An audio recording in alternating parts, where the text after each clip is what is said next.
Hi, this is Danielle from Occupational Therapy. I wanted to review some range of motion exercises for the upper extremities. So I'm going to use my youngest daughter, Morgan, to demonstrate. So we are going to work on the shoulder first. We start proximally, which is closest to our body. So when you're doing this type of exercise, this range of motion, and this would be called passive range of motion, what I'm doing right now.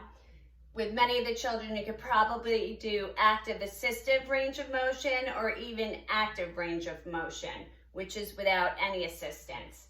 So we're going to bring the arm up and down, just like this. We're also going to take the arm, stabilizing it, bringing it across the body, crossing midline and back.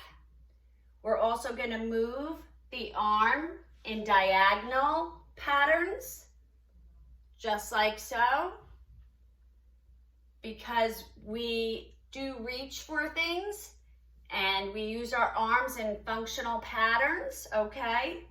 We're also going to bring the arm out to the side. This is called external rotation, and this is internal rotation. So that's really good for keeping the shoulder joint nice and healthy and lubricated. So we're gonna go down to the elbow, which is going to be flexion, extension, flexion, extension. We could do this palm up or palm down. Another exercise is called supination and pronation of the forearm. It's simply turning the palm up, supination, palm down, pronation, just like so. Holding here at the elbow and at the wrist, okay? Now, at the wrist, what I typically do is have the child with their elbow in at their side, and we're just gonna do some simple flexion and extension, just like this, flexion and extension. And we can't forget about the fingers. So some children have problems with a fisted or spastic type of tone, so it's important to make sure that we're taking care of those fingers. And that thumb, you may need to do each digit individually. One other movement I want to go back to is the wrist, in which we could do ulnar deviation and radial deviation.